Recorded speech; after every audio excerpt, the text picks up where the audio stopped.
Boa noite, igreja. Graça e paz. Que bom, que noite maravilhosa. Pode se sentar, fica à vontade. O Senhor é bom. E em todo o tempo, Ele é bom. E é uma verdade escrita nele. O amor do Senhor dura para sempre. Não é fragilizado por circunstância, não se importa muito com a aparência. Provém dele, um sentido de eternidade, por isso que dura para sempre. Aleluias. E Ele partilha isso conosco, com a pessoa do Cristo Jesus, o amor revelado de Deus, que alcançou as nossas vidas. Aleluias, aleluias. Que bom que você veio nessa noite. Bom que mais uma vez a gente conseguiu estar junto,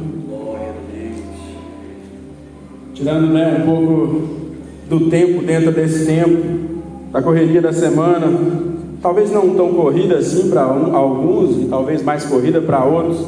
A gente também não quer tomar isso como o jargão. Obrigado. De repente foi bem tranquila a sua semana e muito fácil estar aqui, mas para outros pode ter sido bem difícil. Cada um sabe bem as coisas que passam e as lutas que luta. Não desmerece o esforço de um, também não aumenta a facilidade do outro. Que coisa boa, né? Poder estar junto mais uma vez, coisa boa poder falar daquilo que interessa a gente no sentido da nossa vida, do Senhor. Eu gosto muito de pensar nesse momento aqui agora de exposição da palavra, que essa palavra é vida para nós, né? O Senhor ele dizendo aos fariseus ali, eles estão muito alvoroçados a respeito de tudo sobre a lei, e aparentemente Jesus queria trocar tudo que eles compreendiam, e eles se revoltam com isso, mas Jesus dá testemunho a respeito deles, e diz que, está escrito em João, no Evangelho de João, Jesus olhando para eles diz assim: vocês examinam as Escrituras porque vocês cuidam ter nela a vida eterna. Vocês andam procurando por vida eterna, vocês andam procurando por sentido de vida, vocês andam procurando por alguma coisa que complete o vazio do seu ser, enquanto vocês zelam por alguma coisa que vocês receberam de fato. E Jesus respondendo diz: mas vocês não conseguem me encontrar nela. E elas falam exatamente de mim. A palavra fala exatamente de mim. A grande questão para nós nessa noite é que quando nós compartilhamos isso daqui, nós estamos falando daquilo que é a nossa vida, daquilo que mexe não com a aparência, não com a necessidade, não com coisas superficiais, mas com a nossa essência, que testifica no nosso interior que nós participamos disso aqui de fato,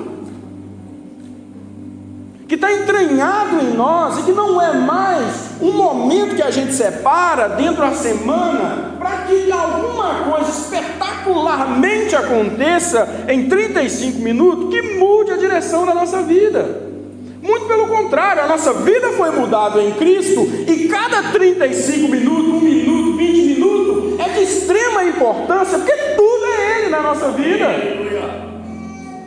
Aleluia!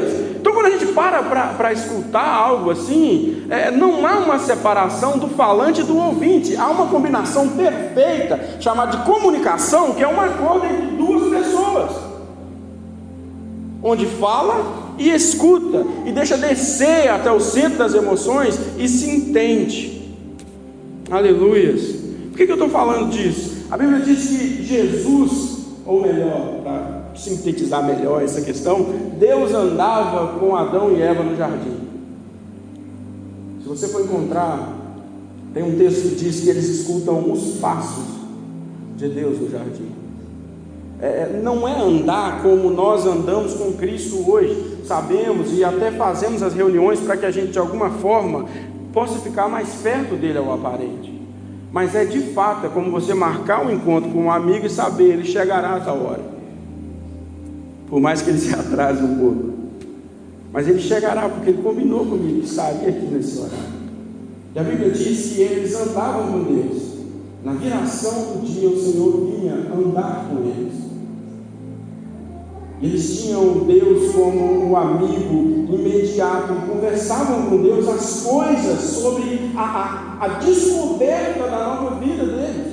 Agora viventes pelo sopro de vida de Deus, tão recente, adultos, como a gente conhece bem a história, mas completamente necessitados do entendimento do que eles vão fazer naquilo, para que eles nasceram, de fato. Para que eles foram colocados naquele lugar? E por que o Senhor os criou? E Deus pessoalmente fazia esse discipulado com eles.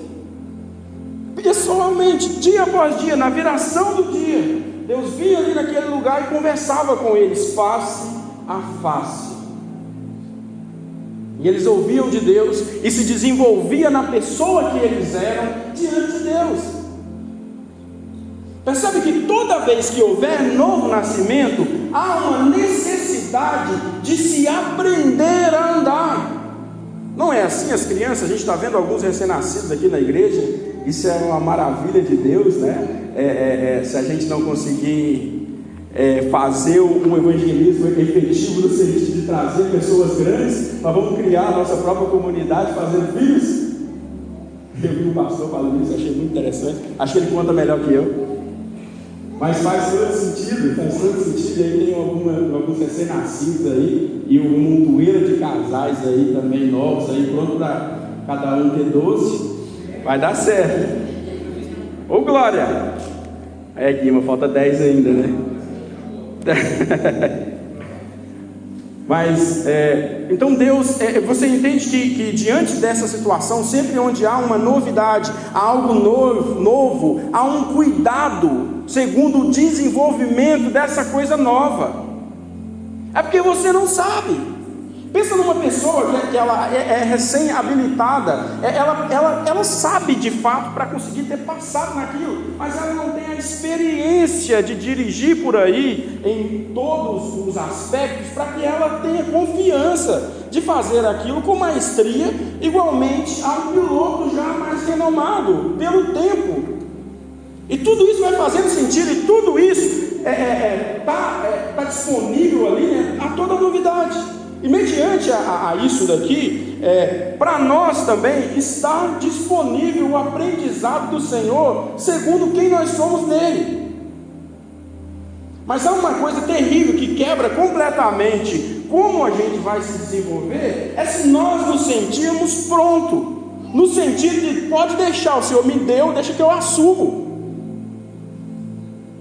O Senhor já me deu o que era necessário, então deixa que eu assumo agora. Eu vou encontrar meus próprios meios de me desenvolver naquilo que o Senhor confiou a mim, essa nova vida. E procura os caminhos que por certo vão levar para longe. É como você pegar de novo, parece que a noite vai virar exemplo só de carros, né? Mas é como você pegar um carro que foi desenvolvido por algum engenheiro e ele sabe muito bem como foi criado. Entretanto, você pega aquilo e fala, eu acho que fica bom se eu furar o escapamento. E o cara fez o negócio pensando, gastou anos de estudo e mais um pouco de tempo construindo aquilo. Chega um incircunciso e fala, é bom mesmo se eu furar o escapamento desse negócio. Entretanto, qual é a proposta aqui? Não existe ninguém melhor do que aquele engenheiro para dizer o que é melhor para a funcionalidade daquele carro em si. Da mesma maneira, não existe ninguém melhor do que Deus para dizer como nós funcionamos bem. Ninguém.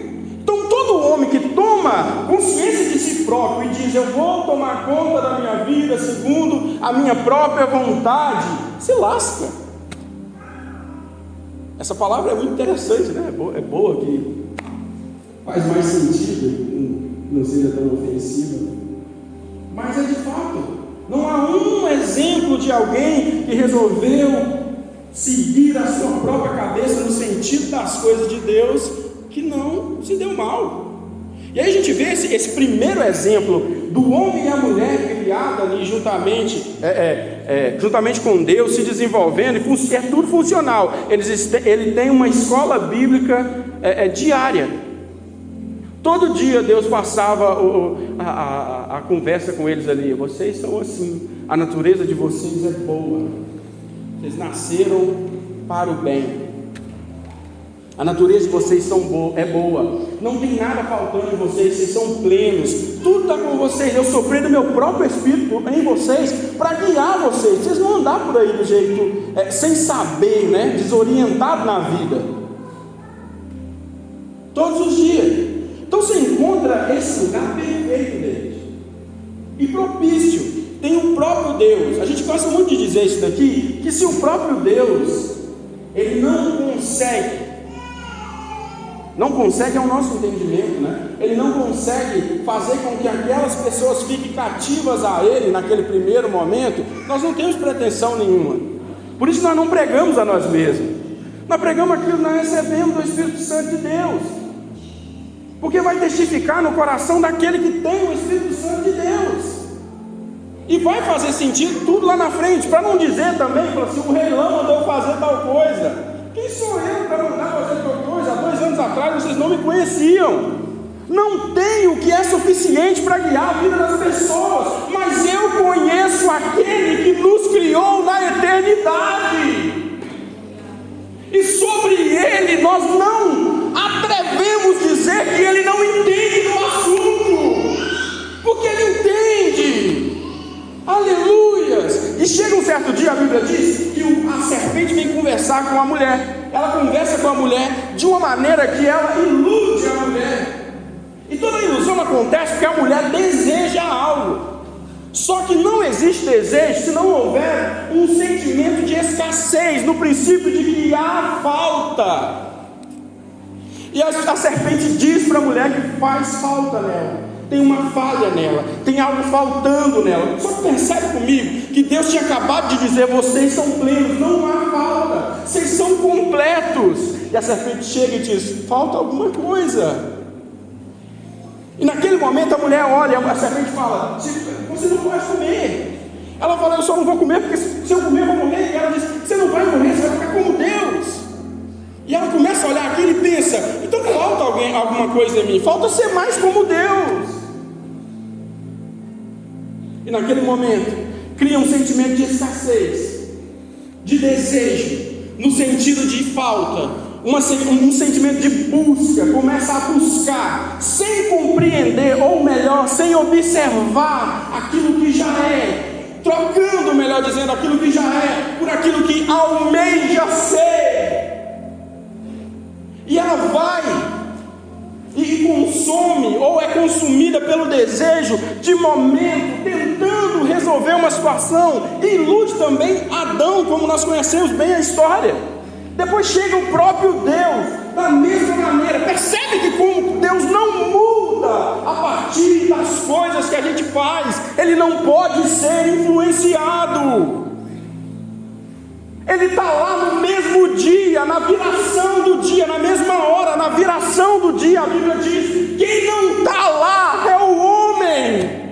O homem não está lá mais, mas Deus está lá do mesmo jeito, no mesmo horário, porque Ele não muda. A Bíblia diz que Ele continua fiel, mesmo a quem a nossa infidelidade.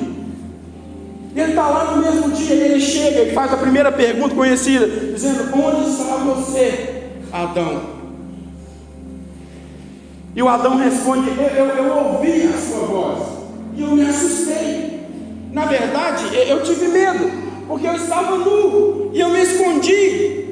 E aí Deus pergunta para ele: quem te falou que você estava nu, Adão? Quem te mostrou que você estava nu, Adão? Por acaso, Adão, você comeu do que eu falei para você não comer? Por acaso, Adão, você só estava balançando a cabeça, você estava compreendendo tudo que eu estava falando com você dia após dia, Adão? Por acaso você estava concordando comigo só para parar de falar, Adão? Você não entendeu nada. Nada, eu falei que não faltava nada em você, você foi procurar alguma coisa. E aí Deus, ele resolve essa situação, dá logo um castigo, e esse castigo foi passado para todo mundo que tiver um umbigo, porque é passado por carne. E a herança genética se passa por umbigo. Vocês sabiam disso? Cordão umbilical. Você só tem o nariz de coxinha, isso é mais para mim. Eu só tenho esse nariz de coxinha aqui porque o meu pai e minha mãe têm também. E eu sou a soma exata da genética deles. A soma exata. Isso é uma grande dádiva. Entretanto, eu adquiri maldição vindo disso da parte carnal, como a Bíblia diz. Desde lá do Adão, é lógico que eu não estava lá no jardim. Se tivesse agora no lugar do nome do Adão, estaria falando Reilão, mas fala Adão e Eva, e depois os filhos deles, até chegar na gente. Todo homem que tiver umbigo, homem e mulher, o gênero humano, adquiriu deles aquilo que a gente não foi lá conseguir com a própria mão. Pensando, hoje na nossa ideia de cabeça, que se a gente estivesse lá, seria diferente as coisas, porque a gente é tão bom, Mas não funciona dessa maneira. Só que Deus não se estremeceu. Quando ele volta na viração do dia, ele estava respondendo uma coisa: vocês não têm a capacidade de me afastar de vocês. Vocês só precisam compreender isso. Toda vez que vocês errarem, é vocês que vão sair de perto de mim. Eu vou permanecer o mesmo, porque diferente disso, eu posso ser corrupto. Eu posso ser influenciado. Vocês querem mesmo servir um Deus que não sabe bem como ele vai ficar? Vocês querem mesmo servir um Deus que não sabe bem como vai ficar? Vai depender do dia que você acordar, vai depender do tipo de oração que você fizer, vai depender do tipo de voto que você fizer, vai depender do tipo da devoção que você entregar, para Ele ser mais santo e poderoso. Quem é Deus de quem? Então essa ideia maior, e aqui a gente está falando sobre comunicação. Percebe que há uma comunicação quebrada num ambiente propício, santo, preservado, feito para a comunhão. Mas Deus falava e o homem não escutava, no interesse de deixar descer as emoções, ser trabalhado por dentro para nutrir esse novo ser. Quer ver como é funcional? Você fala com uma criança: não põe o dedo na tomada. E ela olha você e tá. Não põe o dedo, você põe o dedo, você vai machucar, não pode pôr o dedo na tomada. E ela fala: tá, eu não vou pôr mais. Você fala: beleza, não põe mais. E aí você briga com ela, você vai pôr o castigo. E ela fala: não vou pôr mais. E ela quer colocar. Por quê? Porque toda pessoa, ou todo ser, ou tudo em desenvolvimento passa por uma área de curiosidade. Agora, se o pai fala: você não serve para ser meu filho, você só coloca esse dedo na tomada, não quero mais ser meu filho. Toda vez que eu converso com você põe o dedo na tomada, não é possível ser igual eu. Olha o meu tamanho, olha as coisas que eu faço. Que dia que você me viu colocando o dedo na tomada? Aí aquela criança fala: de repente eu não sou seu filho.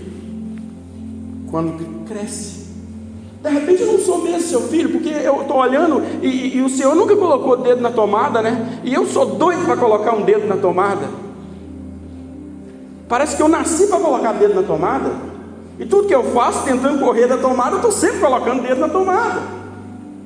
Você compreende? Se Deus responde dessa maneira a nós, a gente vai olhar para Deus e falar assim: eu não quero participar com o Senhor, porque o Senhor é bom demais para mim. Só que Deus, objetivando essa comunicação perfeita, Ele fala assim: olha, não põe o dedo na tomada. Eu coloco o dedo na tomada, Ele fala assim: não põe o dedo na tomada. Só que Ele tem uma resposta maior. Eu deveria falar com meu filho assim: não põe o dedo na tomada, você é meu filho. Você é o meu filho. Eu estou preocupado com você sobre a tomada, cara. Mas não é isso, a gente só está cansado da rebeldia. Só que a criança precisa se desenvolver, e sou eu e é você, adulto, que tem que criar um ambiente propício para ela se desenvolver. Só que Deus de antemão fez isso conosco, só que eu já tinha o tamanho que eu tenho. Ele olhou as minhas falhas e disse: eu vou criar para você um ambiente propício para que vocês possam, para que você possa se desenvolver, porque quando você se desenvolver, você nunca mais vai fazer isso. Ele anunciou para Adão e Eva. Ele anunciou: vai vir o Cristo que vai mudar toda essa herança genética suas. Aleluia. vai chegar o dia que ninguém mais vai ser culpado desse pecado que aconteceu, ninguém mais vai ser culpado por desobediência, porque estará dentro deles o meu Espírito, e eles vão corresponder a partir da minha natureza.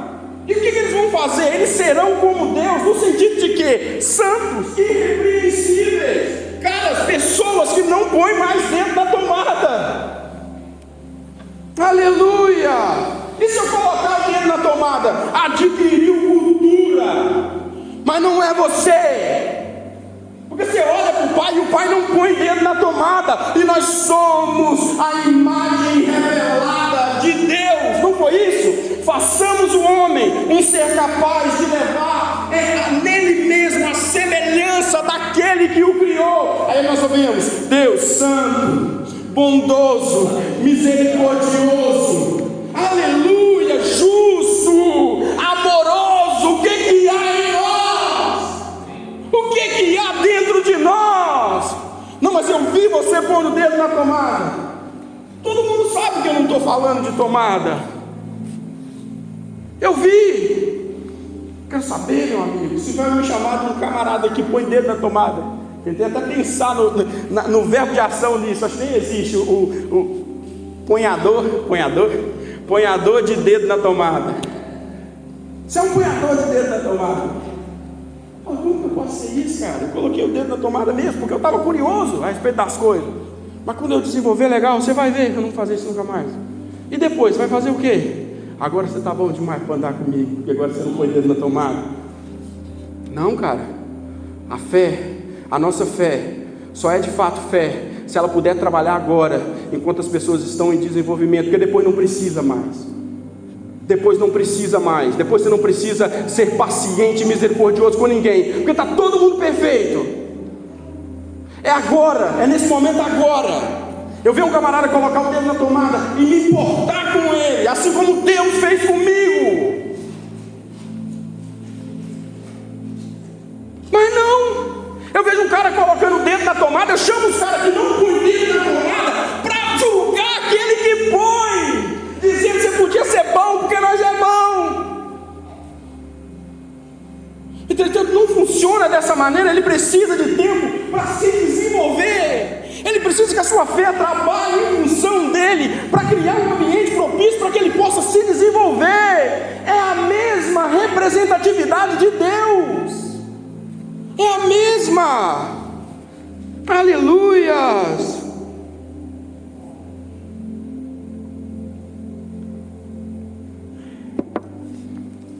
Aleluias. Consideração. Qual é o ponto da comunicação efetiva? Consideração. Só que consideração passa pelo meio da manipulação. Talvez você esperar algo de alguém, você conversa melhor com ela. Talvez se ela puder resolver algum problema para você, você conversa melhor com ela. Mas isso não é funcional.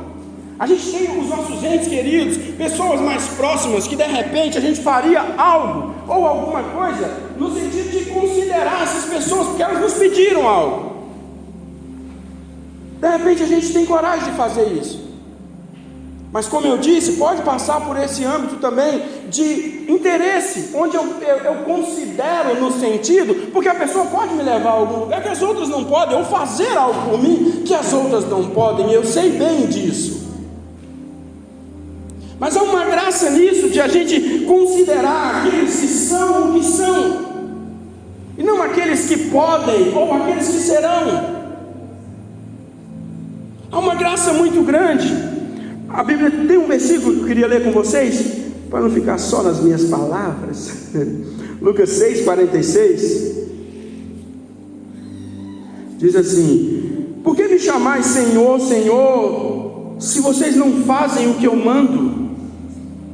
Jesus, acabando o sermão da montanha, ele volta para os discípulos e diz: aqui compararei ao homem que ouve as minhas palavras e não as pratica, não coloca em prática, não deixa se desenvolver por aquilo que aprende de mim. Ele diz: eu vou comparar a um homem que, para construir a sua casa, ele escolhe um terreno arenoso, e ele constrói a sua casa sobre a areia. Ele lança os fundamentos dela sobre a areia, vindo as ondas e o vento, é tão impetuoso contra aquela casa, que derruba aquela casa, e ela não pode permanecer. Agora, aqui compararei o homem que escuta as minhas palavras e as põe em prática, a um homem que também, escolhendo um lugar para edificar uma casa, escolhe uma rocha, e lança os fundamentos dessa casa sobre essa rocha, e estrutura ela ali, vindo as mesmas ondas, o mesmo vento, dá contra aquela casa, mas a casa resiste, porque está bem fundamentada sobre a rocha. E Jesus está dizendo às pessoas que o escutam, e eles diziam a ele: mestre, você é mestre, o Senhor é mestre, o Senhor é um mestre, veja se é profeta, e tudo mais. Entretanto, eles estão de burburinho, pensando qual será a outra coisa pirotécnica que Jesus vai fazer, porque se ele parar por um momento, não parece mais interessante para nós ser aquilo. E Jesus, sabendo os corações daqueles homens, ele diz: por que vocês me chamam Senhor, Senhor, se vocês não têm considerado as minhas palavras? Então não adianta os elogios, não adianta o dizer que, poxa, você é bom, não adianta dizer, poxa, cara, você faz um negócio diferenciado, não adianta. Você não está considerando, se você não seguir o conselho.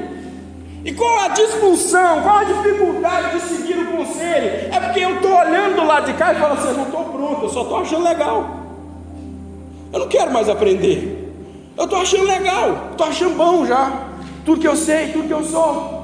Entretanto, você é excepcional. Eu falo: tá bom, você é excepcional para lá e eu excepcional para cá. Só que não funciona, porque as pessoas pararam de aprender umas com as outras. Todo mundo sabe. Entra numa conversa com a pessoa fala assim: eu já sei, cara, e tal, a vida é boa, coisa boa mesmo é andar com tranquilidade, observando a vida de Deus. Cara, é verdade, não é boa, eu já sei.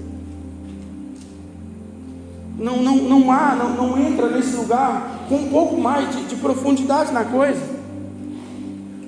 Havia uma coisa diferente nesses outros tempos, e até aqui mesmo, nesse tempo bíblico, onde os homens se encontravam, e aqui todas as pessoas que quisessem e tivessem essa predisposição, eles se encontravam para conversar, para não ser tomado da quantidade de coisa que tem na nossa cabeça, que está desenvolvendo, mas eles consideravam uns aos outros.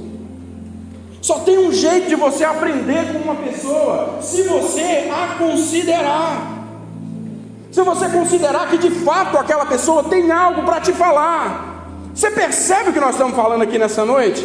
Então, dependendo da sua intenção, você nunca mais se assenta à mesa com a sua tia, com a sua mãezinha lá do interior, porque sinceramente ela não sabe nem que lançou o iPhone 16. Como é que ela vai falar alguma coisa que vai impactar a minha vida? Como que ela vai falar? O meu avô, 2 anos atrás, ele faleceu. Eu estava aqui e depois passou uns 7 meses, a minha avó também faleceu. E eu lembro, antes de eu vir para cá, eu fui na casa dele conversar com ele um pouco, e ele falava sobre as memórias que ele tinha, não sei, talvez um pouco fragmentado pelo tempo, 91 anos, e ele contava sobre a cidade que ele nasceu, e eu estava lá, e eu queria tanto ficar naquele lugar, conversando com ele, mas há 6 anos atrás, que era essa época mais ou menos, parece que a vida estava tão corrida para mim que eu não tinha tanto tempo. Eu não falo isso com pesar. O Espírito Santo ele transforma as nossas vidas. Eu não falo isso com um sentido de remorso. De repente eu queria voltar naquele tempo. Eu não quero voltar naquele tempo. Eu quero redenção para a minha vida, nunca mais passar naquele momento de estar correndo enquanto as pessoas que você não tem noção se vão falar mais alguma coisa com você, está dizendo algo. E eu ouvindo ele ali, um pouquinho das conversas, e ele querendo contar o fragmento da vida dele, de uma cidadezinha que está rabiscada no mapa, nem existe, não tem soberania, pertence a outro município. E ele falando, coisa boa era lá, no tempo mais simples, nas coisas mais simples. Hoje as pessoas não têm mais o que tinha lá. E ele falou, e não era um cara de internet. Hoje em dia você pode achar as piadas, né? Não tinha uma televisão, tinha um rádio de faixa, daqueles de faixa que ele achava alguma coisa naquilo ali. E ele me falou algo que hoje em dia virou piada na internet. Ele falou assim, eu não tenho recebido convite de casamento, só convidado para chá de bebê. E eu fiquei assim, só que ele era um matuto de tudo, entenda, eu não estou me apoiando na palavra que ele disse, é só como ele via a vida. As pessoas não se importavam mais com as coisas que valiam a pena, elas encurtavam o caminho. Filho é excelente, mas o casamento não tem nada de errado, muito pelo contrário, ele é o lugar certo para se ter filho. Esse foi o cenário que o meu avô cresceu ouvindo. A minha grande questão, não quero me ater a isso, é que eu estava correndo naquele tempo, e a comunicação com meu avô foi desgastada, e eu só me apego naquela memória do que ele falou das coisas.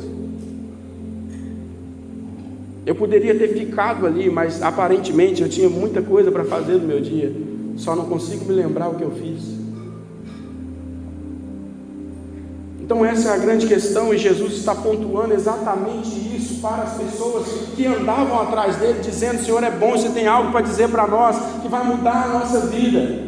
E Jesus diz, vocês me chamam Senhor, mas vocês não fazem o que eu mando.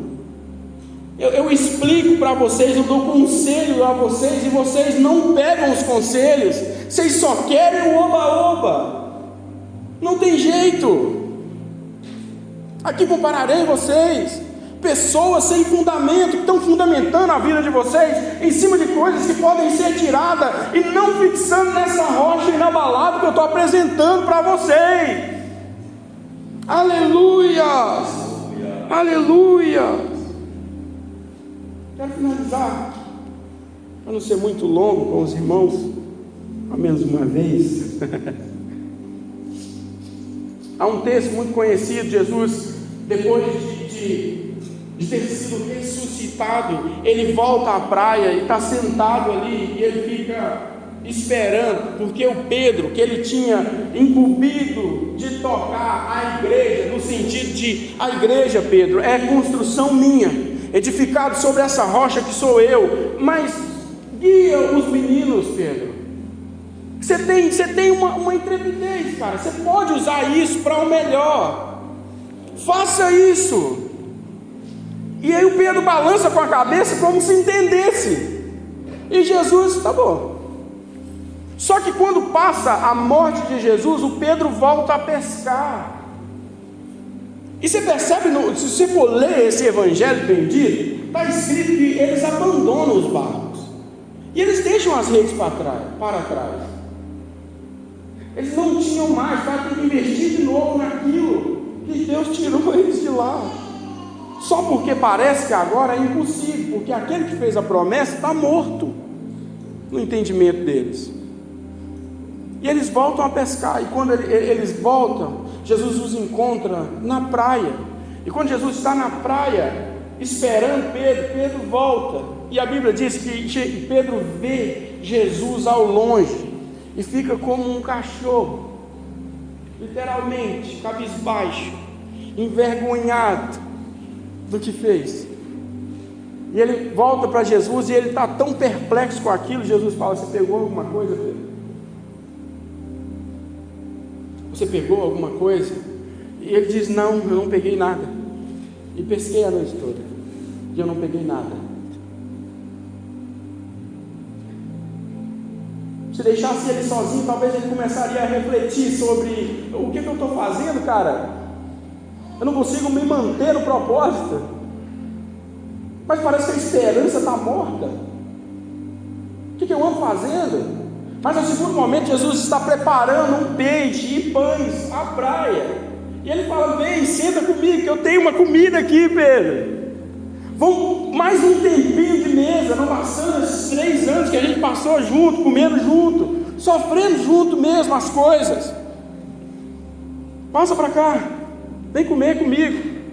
Imagina, me lembra eu, depois da minha mãe cumprir a disciplina da minha vida, me servia um prato de comida, e eu ficava lá, e ela era tão compassiva comigo, e naquele momento eu não entendia, como que eu posso estar comendo uma comida, e se minha mãe acabou de me dar uma pizza?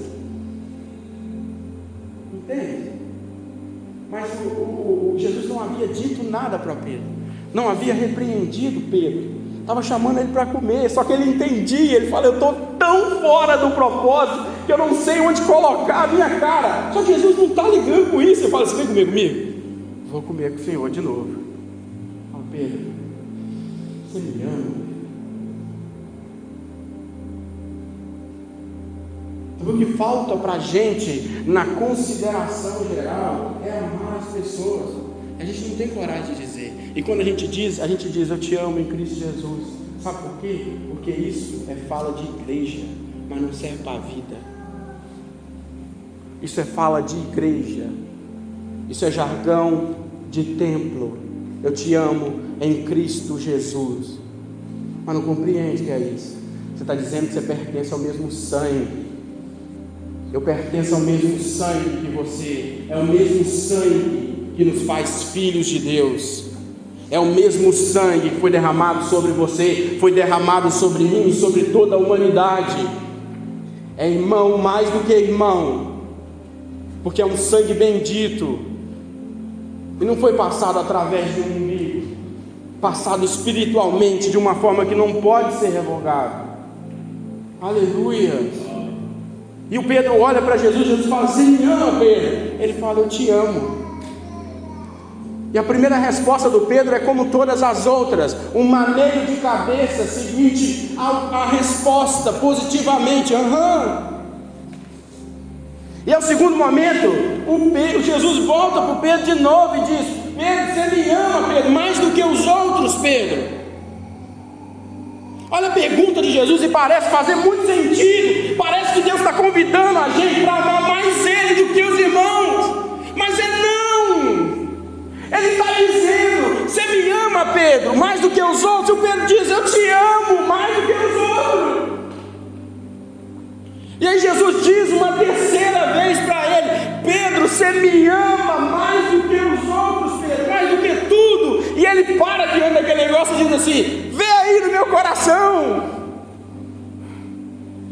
É a mesma coisa diante de nós. O Senhor conhece quantas vezes nós fizemos essa oração. O Senhor conhece bem o meu coração, pode olhar aí, como se fosse tudo interessante, mas a nossa mente está tão longe dele, tão longe, porque nós não estamos comunicando ao nosso interior. Aleluia! Não estamos dando espaço para o Espírito de Deus comunicar com o nosso Espírito as verdades a respeito de nós mesmos. E o Pedro diz: você sabe tudo, dá uma olhada no meu coração, eu te amo. Ele fala: então, Pedro,